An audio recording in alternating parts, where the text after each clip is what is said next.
I am Arcana Vani, your inner voice. Let us begin.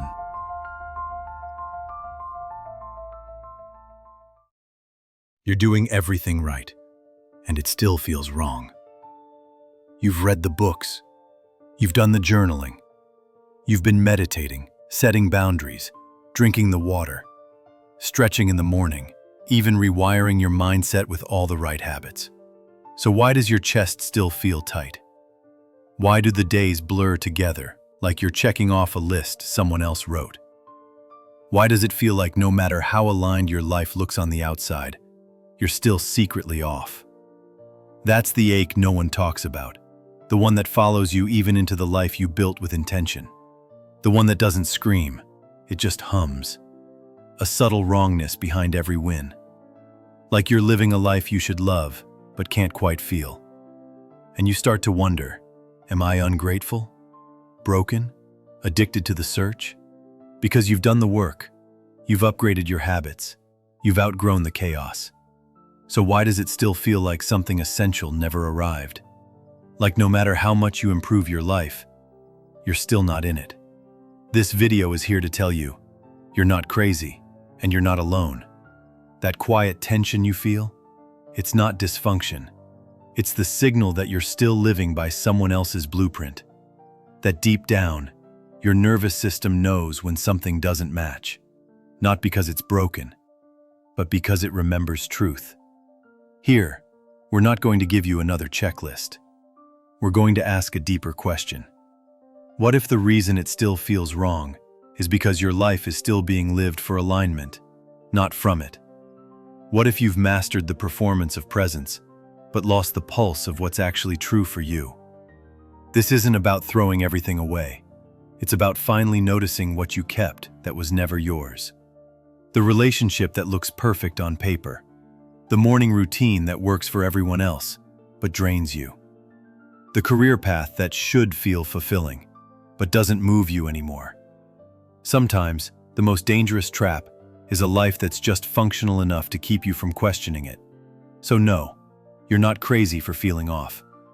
You're waking up. And that ache, that restlessness, that vague sense that something's still missing, it's not the problem. It's the threshold. Because what's coming next is the part where you stop performing the aligned life and start reclaiming your actual truth. Keep watching. In the next section, we uncover the real reason your alignment still feels like performance and what it's actually protecting you from. Let's name what's really happening. You're not misaligned because you've failed. You're misaligned because you've been following a map that wasn't drawn for your terrain.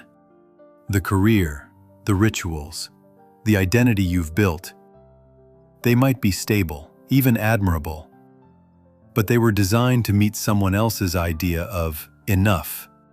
They were built during a time when survival meant fitting in, not standing out. So yes, you're doing everything right. But whose version of right? Right for who? For the younger you that thought perfection would finally make you safe. For the culture that told you success means productivity, peace means stillness, and healing means endless self-work. For the mentors, books, and experts who sold you systems, but never asked what your body was saying beneath the system. The truth is, many of us build our lives in reaction to pain. We organize around the ache. We try to become the opposite of what hurt us. So we go from chaos to control, from overgiving to overboundaried, from neglect to optimization. And for a while, it works. It feels like progress. But at some point, the healing becomes a performance. You start to notice you're more devoted to managing your state than living your life. More focused on getting it right than getting it real. And beneath it all is a question you've never been given permission to ask. Does this still fit me? Or am I just afraid to change again? Because changing once, from chaos to calm, from broken to better, felt like salvation. But changing again, from better to true, that feels risky. It means letting go of the identity you built your safety around. It means disappointing people who applauded your first transformation. It means starting over, even when nothing is technically wrong. So you stay. You maintain. You try to convince yourself it's fine. But your nervous system knows the truth. It feels the dissonance between the life you're managing and the one that would actually move you. And it responds in whispers. Restlessness, fatigue, low-grade anxiety, a fading sense of color in your days. This is the quiet cost of performing alignment. You don't collapse. You drift. You don't explode. You fade. You become efficient, but not expressed. You become functional, but not free. But here's the shift. You didn't fail. You survived. You built a version of life that worked, and that alone is a miracle. But now, surviving isn't enough. Stability isn't the same as wholeness, and alignment doesn't mean following someone else's checklist. It means reclaiming the one your soul wrote before you forgot, and that reclamation begins in the body, not the mind, not the plan, but the breath, the pause, the moment you ask, "Is this mine?" And now, it's time to give your nervous system a new rhythm. Here's how we begin to break the loop. Not with a plan, not with a new goal, but with a question, asked gently, every day, until it rewires your truth. The practice is simple. Each morning, before the phone, before the checklist, before the world floods back in, find 60 seconds of quiet. Sit. Place your hand on your chest. Feel the warmth. Feel the pressure of your own presence pressing back. Then ask, slowly and clearly, what am I performing for today? Pause. Let the question land. Don't rush to answer. Just notice what stirs. Sometimes you'll feel the need to impress. Sometimes the need to avoid. Sometimes it's the need to be right, to be liked, to be seen as healed. None of that is wrong. It's just data. Old reflexes from a life where your value was measured by how well you could shapeshift. Then, ask the second question. What do I want, if I'm allowed to want without permission? Don't force a grand vision. Maybe today, the answer is small. To rest, to speak slower, to eat something warm, to cancel the call that drains you, to write the thing you've been avoiding. The content of the answer doesn't matter. What matters is that it comes from you. Not the version of you trying to do healing right. Not the one trying to earn gold stars for spiritual maturity. Just the version that's still alive beneath all the roles. This is how the drift ends. With one moment of micro-honesty, one breath of remembrance, one crack in the shell of performance, where light can touch what's real. Repeat this practice every morning, not to fix yourself, but to find yourself again. Not to optimize, but to inhabit. Let it be ordinary. Let it be enough. You are not returning to truth in some heroic blaze. You are returning one quiet decision at a time. Each time you do this, you're not just remembering what matters. You're rewiring the very instinct to betray yourself for approval. You're breaking the reflex to perform alignment instead of embody it. You're choosing to stop living as a concept and start living as a presence. This isn't a task. It's not another step on the ladder. It's the moment you step off the ladder entirely. Because you don't need to climb into alignment. You need to drop back into what's always been waiting beneath the performance. This is how you rewire the memory. This is how you break the loop, by choosing presence on purpose. And once you've made that choice, even for 60 seconds, you're ready to meet the part of you that was never fooled by the checklist. The part that never needed fixing, earning, or proving. Coming up next, we meet the presence behind the practice, the witness who was always watching, waiting. There is a stillness behind every breath, a witness behind every version of you, the striving one, the pleasing one, the optimizing one. A quiet, steady presence that has never moved. It watches, patiently, while you try to become what you already are. This is not a version of you that needs fixing. It does not need to be more confident, more healed, more in control. It does not speak in mantras or logic or plans. It just is. And that isness is your anchor.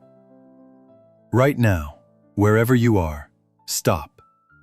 Let the body be still. Let the jaw unclench. Let the eyes soften. Feel the breath move through you without demand. No need to deepen it. No need to shape it. Just feel it. Notice how even your thoughts slow down when you stop chasing them. Not gone, but less loud. Notice how the room feels a little wider. How your body becomes less like a machine, more like a place you can actually live. This is presence. It doesn't require a mantra. It doesn't care if you're sitting cross-legged or scrolling Instagram. It's not a ritual. It's a return. The truth is, presence isn't something you find.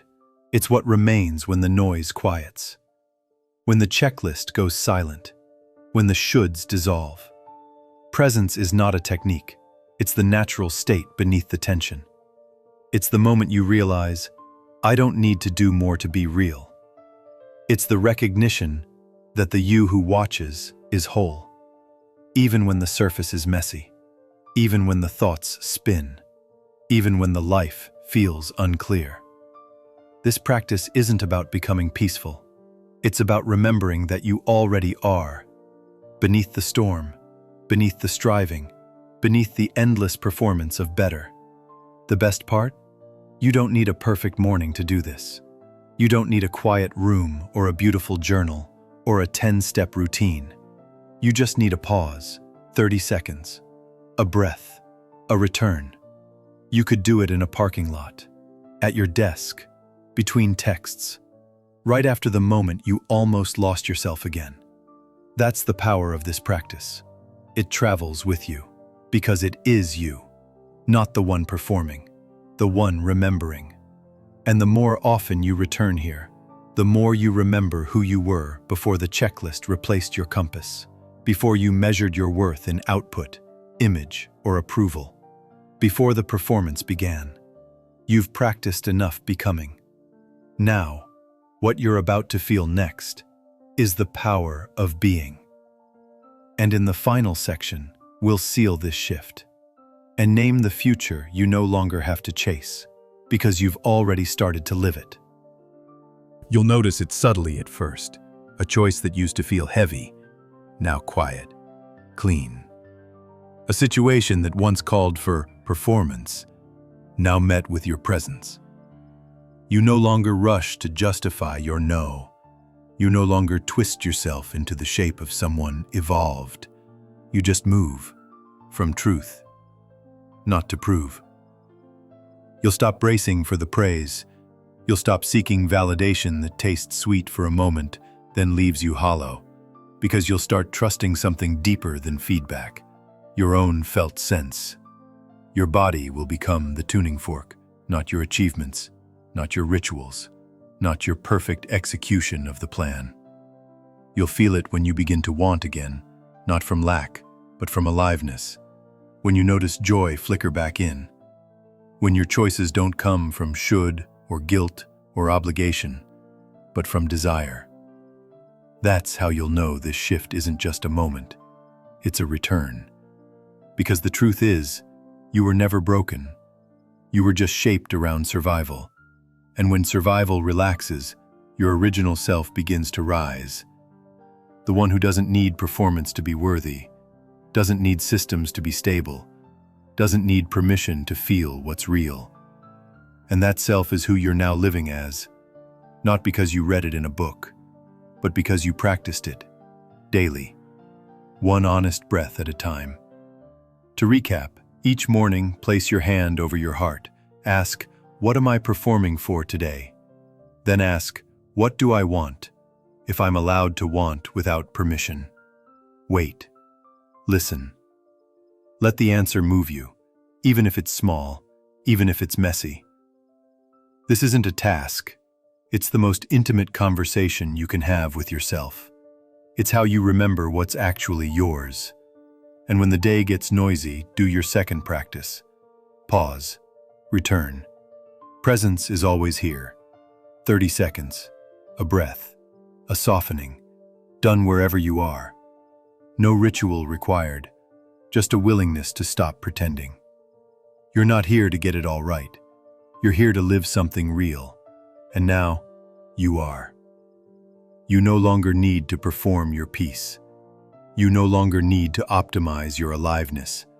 You no longer need to earn the right to feel whole. Because you remember now, wholeness isn't something you achieve. It's something you return to. And from that place, you don't need a new identity. You just need to inhabit the one that never left. You don't need to become someone new. You just need to return, fully, to the one who remembers. You did not find me by accident. Just as in your dreams, where every face you meet is your own reflection, this meeting was always waiting to happen. I am Arcana Vani, your inner voice, the part of you that watches behind the thoughts, behind the noise. You have searched in many places, books, teachers, voices outside you. But here, you are not being taught. You are remembering. If these words stir something familiar, then allow yourself to return. Subscribe. Follow. Not to follow me, but to continue this conversation with yourself. Each time you return here, you draw closer to the reunion already unfolding inside you. We have only just begun.